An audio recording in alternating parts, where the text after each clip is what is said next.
Hello बच्चों, चलिए प्रश्न पढ़ते हैं। निम्नलिखित प्रश्नों 10 से 20 तक प्रत्येक में दिए गए प्रतिबंधों को संतुष्ट करते हुए दीर्घवृत्त का समीकरण ज्ञात कीजिए। दीर्घ अक्ष की लंबाई है 26, नाभि है ±5,0। तो मुख्य अवधारणा।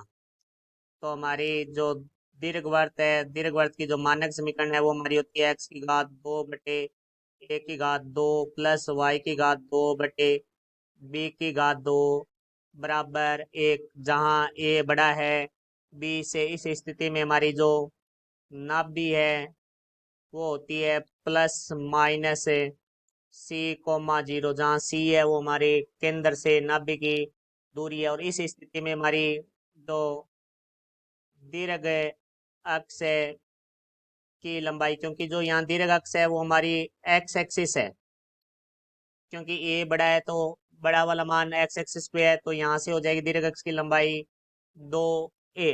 तो अब हम प्रश्न के बारे में बात करते हैं। तो प्रश्न में दीर्घ अक्ष की लंबाई दी हुई है, तो यहाँ लिखेंगे हम दीर्घ अक्ष की लंबाई 2a है, तो 2a बराबर हमारे पास आ जाएगा 26। तो यहाँ से a बराबर आ जाएगा 26/2, तो a का मान हमारे पास आ जाएगा 13। अब हम बात करते हैं नाभि के लिए। तो नाभि हमारे पास होती है ±c,0। तो ±c,0 बराबर है ±5,0। तो यहाँ से तुलना करेंगे तो c का मान आ जाएगा हमारे पास 5। अब हमें b का मान निकालना है। तो हम जानते हैं कि c की घात 2 बराबर होता है a की घात 2 माइनस b की घात 2। तो यहाँ से हमारा c का मान आया है 5 और a का मान आया है 13।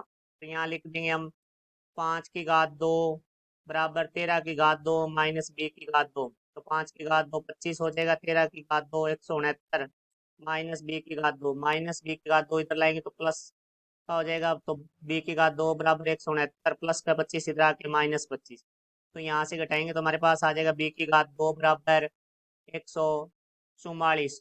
अब हमें दीर्घवृत्त की समीकरण निकालनी है। तो दीर्घवृत्त की समीकरण इस स्थिति में हमारी x की घात 2 बटे a की घात 2 प्लस y की घात 2 बटे b की घात 2 बराबर 1।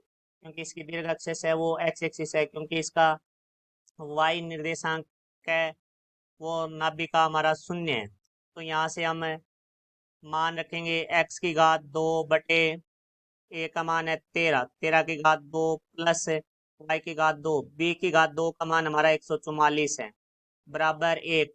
तो x की घात 2, 13 की घात 2 हमारा होता है 169 प्लस y की घात 2 बटा में 144 बराबर 1। ये हमारे दीर्घवृत्त की समीकरण है। आशा करता हूँ समझ आया होगा। धन्यवाद।